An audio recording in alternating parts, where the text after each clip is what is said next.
ये तो ऐसा खतरनाक विष है, इसका सबसे बड़ा पाप बताया हुक्के में, तम्बाकू में। क्या बताते? 100 नारी जारी करे सुरापान 100 बार, एक चलम हुक्का भरे वो डूबे काली धार। ओहो, एक परत्रिया के पास गमन करने का कितना पाप बताते हैं।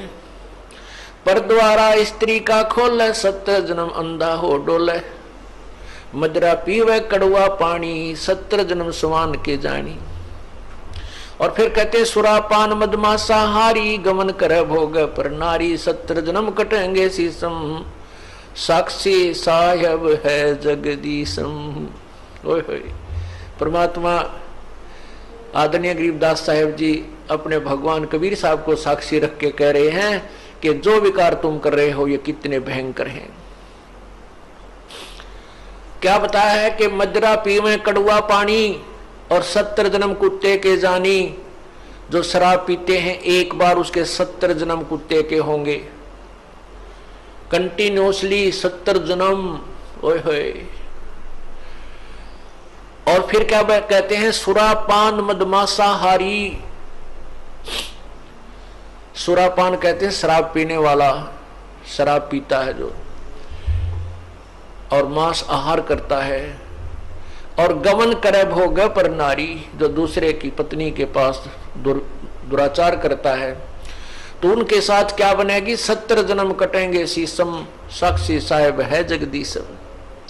उन लोगों के 70 जन्म शीश कटेंगे, कि तो बकरा बनेगा, कि तो मुर्गा बनेगा, कि तो वैसे, कि तो गंडासी में आकर कटेगा, कि तो थ्रेसर में आकर नाड़ आ जाएगी। यानी दुर्गति से मौत होगी, बुरे जन्म होंगे। उसके लिए बताते हैं कि 100 नारी जारी करे सुरापान 100 बार। ओए होए, मदरा पीवे कड़वा पानी, शराब पीवे उसके 70 जन्म कुत्ते के होंगे। और ये 100 बार पीने वाला 100 बार पी ले और 100 बार पर नारी गमन कर ले, उनको कितना पाप हो जाएगा? बहुत ज्यादा। कहते हैं उन सबको मिलाकर एक हुक्का पीने वाले को, एक हुक्का भरने वाले को पाप है। पीने वाले गेला तक के बनेगी, क्या बुरा हाल होगा उसका जो केवल भरकर देता है, पीने का सहयोग देता है, उसकी ये दुर्गति। और पीने वाले का तो पता नहीं कितना जुल्म होगा उसके ऊपर।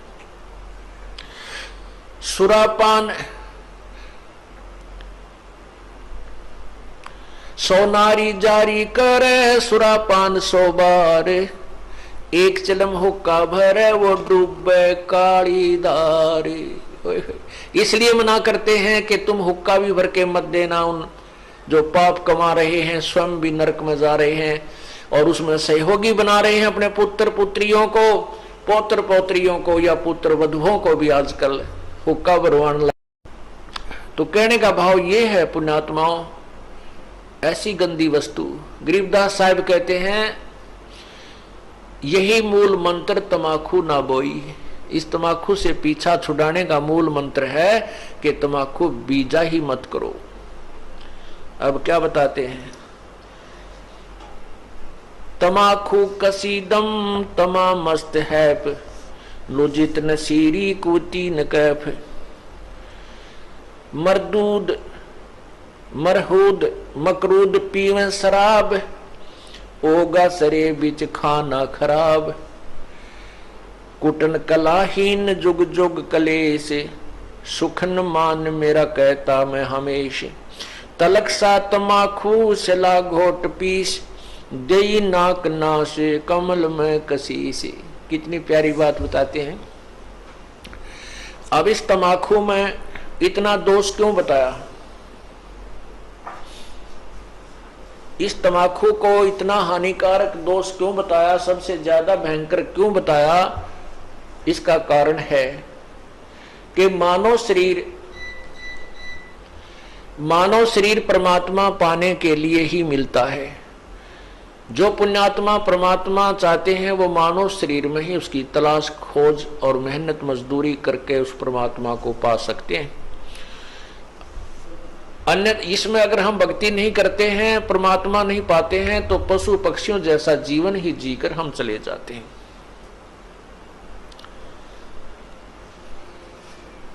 अब ये हमारे शरीर में कमल बने हुए हैं, कमल, इन कमलों में भगवानों का वास है। मूल कमल में गणेश जी, मूल कमल में गणेश जी, और स्वाद कमल में सावित्री ब्रह्मा जी, नाभि कमल में विष्णु और लक्ष्मी जी, हृदय कमल में शिव और पार्वती जी, और कंठ कमल में शेरा वाली दुर्गा जी। तो ऐसे जब हम ये तमाकू पीते हैं या सूंघते हैं, सूंघना भी पाप है, तो उसकी वासना हमारे शरीर में बने हुए कमलों में जाती है और वहां विराजमान भगवानों के को परेशान करती है, उनको दुख पहुंचाती है, वो बहुत दुखी होते हैं।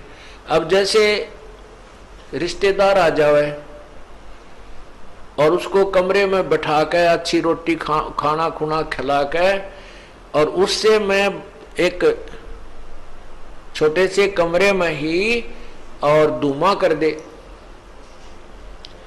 तो वो क्या कहेगा कि अच्छे नाला कहाँ फंसा है, मैं मर गया धुएं में, तो वो नाराज होकर चला जाएगा, बात बिगड़ेगी।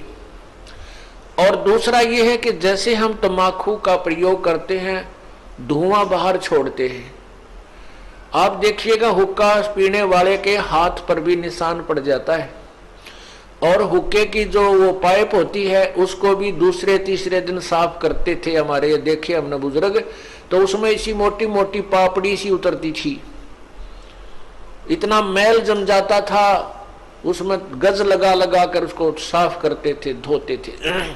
इसी प्रकार हमारे शरीर में ये इला, ये पिंगला, अब ये इला बाया जो अंग, बाया नाक है, इसको इला कहते हैं और दाया को पिंगला कहते हैं। ये इला और पिंगला इन नाकों से संबंधित आगे जाके दो नाड़ियां हैं, और इन दोनों के बीच में तीसरी सुषुम्ना नाड़ी है, और उस सुषुम्ना को खोल करके ये प्राणी अंदर चलता है, फिर कमलों से होता हुआ फिर त्रिकुटी पर पहुंचता है। और तमाकू सबसे पहला काम क्या बिगाड़ता है कि उस सुषुम्ना के जरा से सुराख को और बंद कर देता है, उसको जाम कर देता है, इस मनुष्य जीवन को बर्बाद कर देता है।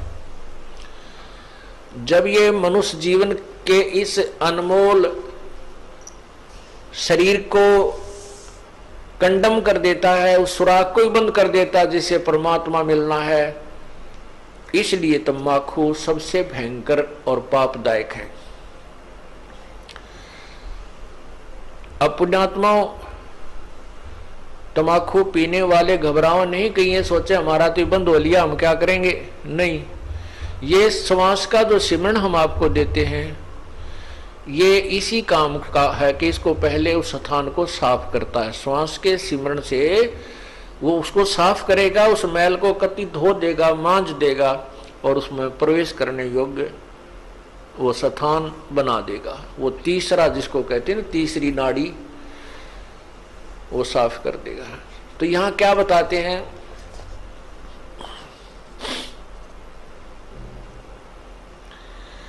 तलक सा तमाकू सिला घोट पीस, दई नाक नासा कमल में कसीस, करी चूर चकना धरा नाम नाश, धरा नाक नाश, 70 घलाई गति 70 सलाई गति काट मास, व्यस्त के दरीबे में जो दीनी दुलद, अगर मूल मौला जहां बसत है प्रसिद्ध, हिंदू तुर्क को जो दीनी तलाक, पीवे तमाकू जो सरे के कजाक। जो तमाकू पान करते हैं, हुक्का पीते हैं या सिगरेट बीड़ी पीते हैं, वो कहते हैं परमात्मा के दोषी हैं, कजाक हैं।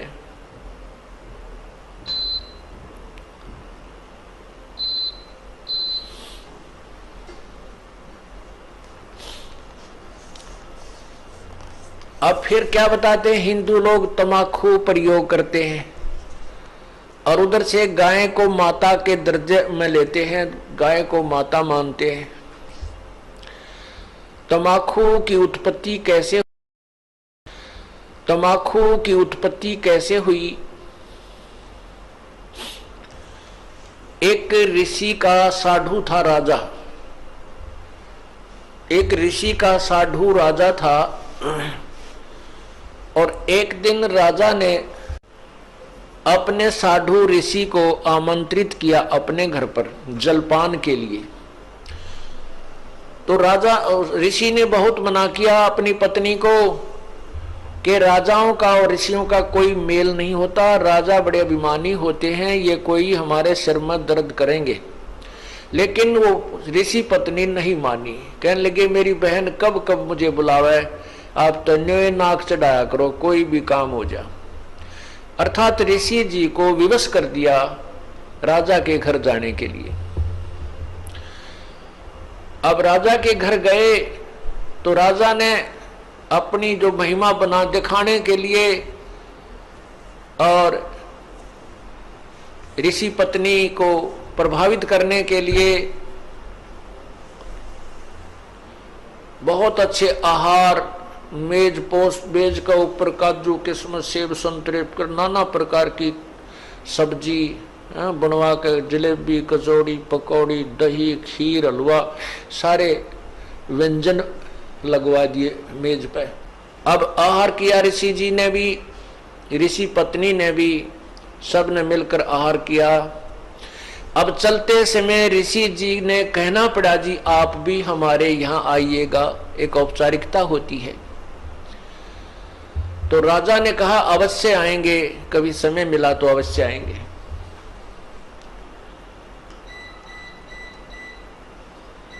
एक दिन वो समय मिल गया, राजा ने संदेशा भिजवा दिया कि हम आ रहे हैं।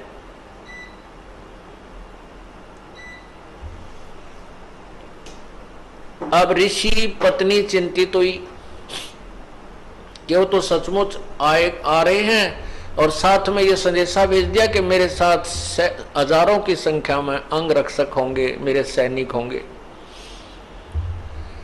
अब राजा चाहता था कि ऋषि को नीचा दिखाना, ये एक बूंदी बीमारी है साधु, ये दिखाना चाहता था कि मैंने ऐसे ऐसे आहार कराए हैं और ये ऋषि जी कुछ नहीं करा पाएगा, इसकी मिट्टी पलीत होगी। और परमात्मा कहते हैं कबीरा सब जग निर्धना, धनवंता ना कोई, धनवंता सो जानियो जप राम नाम धन होए। अब ऋषि जी के पास अपने तप की कमाई थी, अपनी साधना भजन की कमाई थी। ऋषि जी ने स्वर्ग से कामधेनु गाय वो उधारी ले ली कुछ समय के लिए और उसको अलग से एक टेंट में रखा हुआ था। उधर से राजा अपने हजारों सैनिकों को साथ लेकर पहुंच गया और ऋषि से कहा कि भोजन की तैयारी करवाओ। ऋषि जी ने कहा जी भोजन तैयार है, आप खाना खाइए। अब वहां लगी लाइन और साथ की साथ थाली आ रही है, सबको परोसी जा रही है। ऋषि जी ने अपने एक सेवक को उस गाय वाले टेंट के सामने बैठा दिया, वो उठा उठा कर थाली बाहर रखता रहा।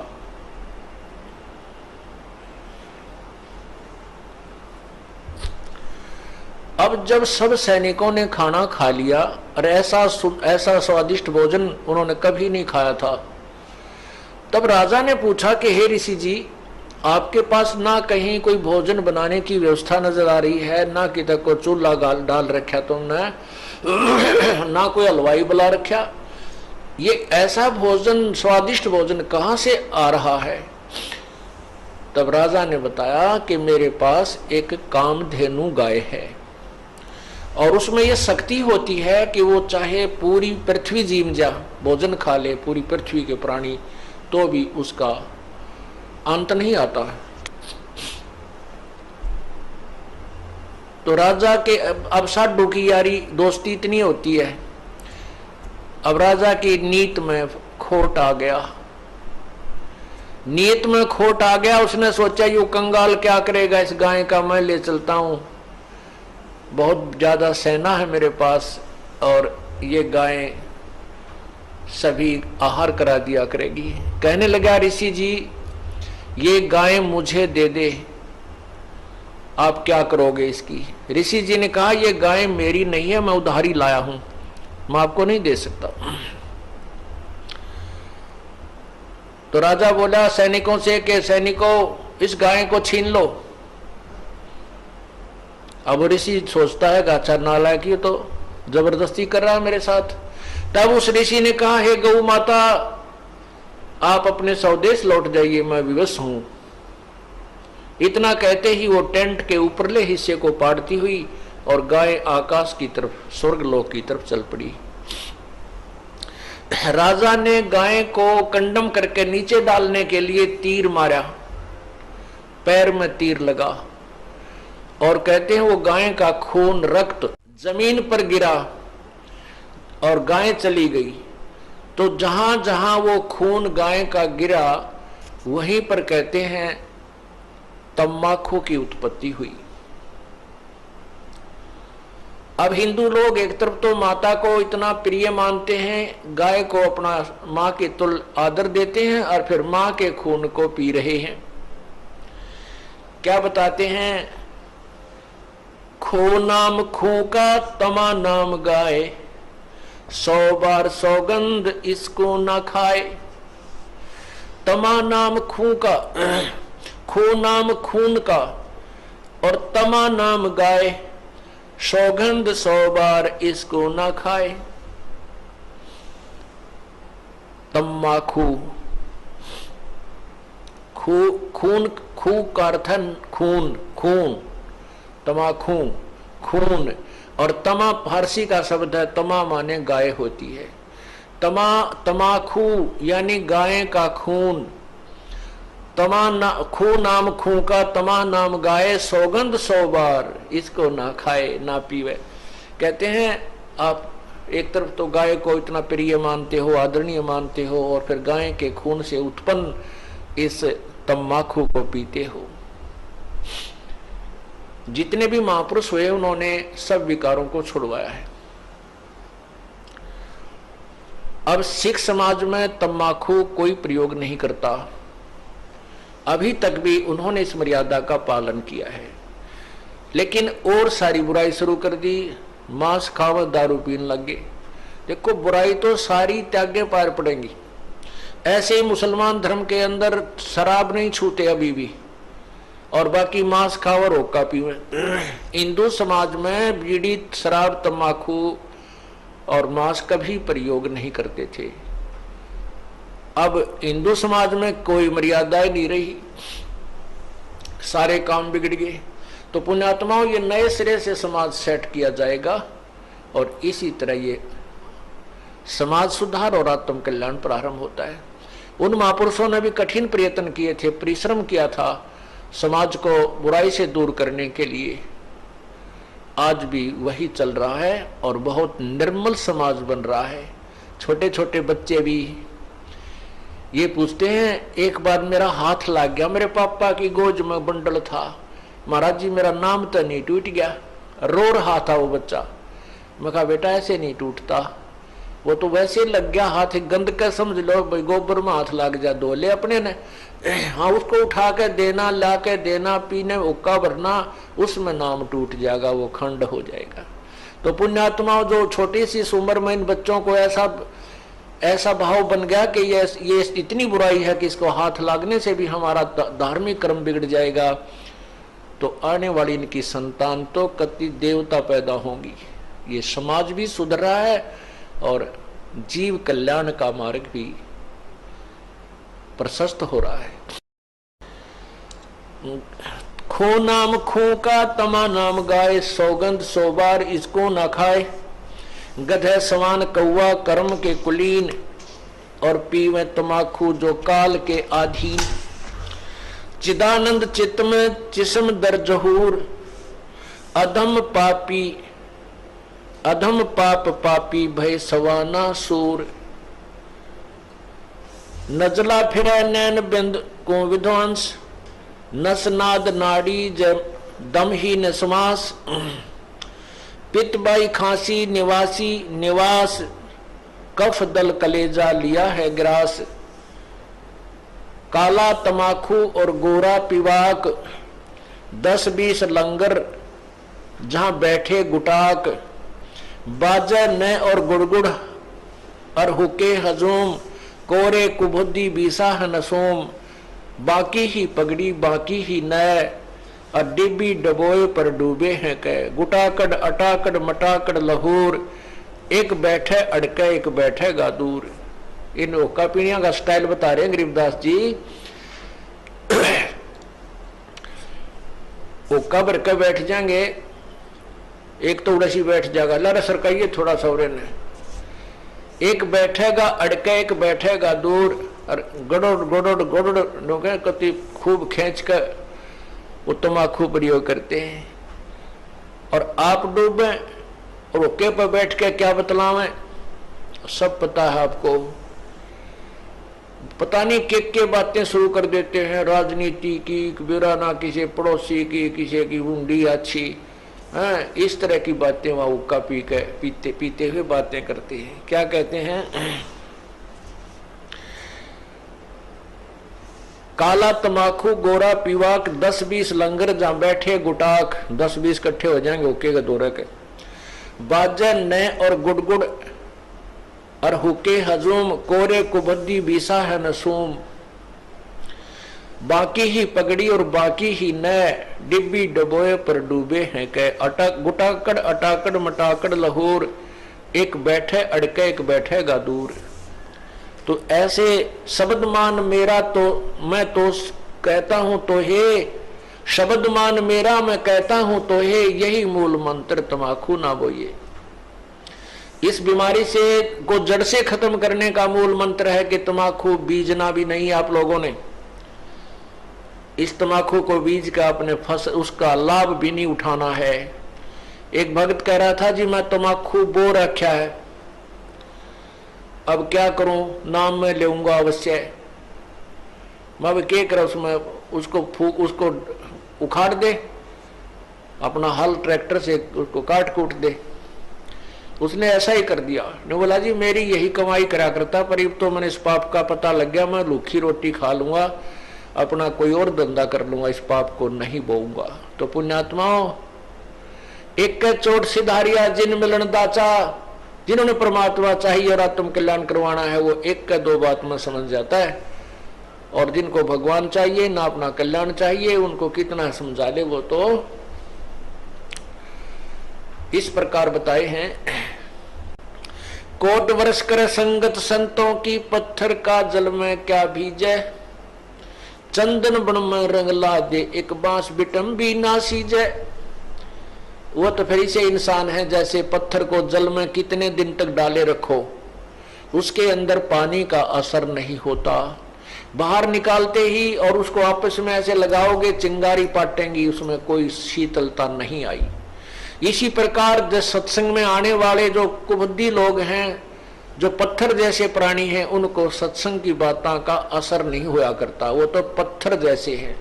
जैसे चंदन बन में रंग ला दे, एक बांस बिटम भी ना सीजे। चंदन का पेड़, आसपास के नीम का पेड़ भी हो, उसको भी चंदन जैसी महक युक्त कर देता है अपनी बार बार चंदन को छोड़ के।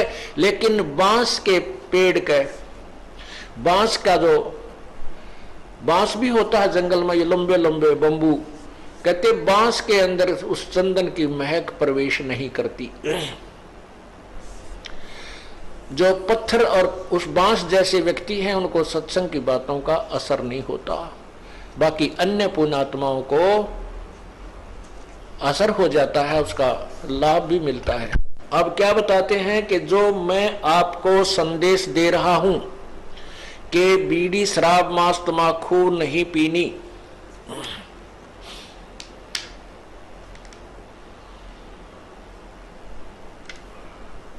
क्या बताते हैं, और इतने उदाहरण दे रहे हैं कि सुरापान मदमासाहारी गमन करे भोगे पर नारी 70 जन्म कटेंगे शीशम साक्षी साहिब है जगदीशम। 100 नारी जारी करे सुरापान 100 बार, एक चिलम ओका भरे वो डूबे काली धार। ये सब ज्ञान इसलिए दिया जा रहा है कि तू इन बातों को मानकर अपना जीवन सफल कर, मेरी आज्ञा का पालन करो।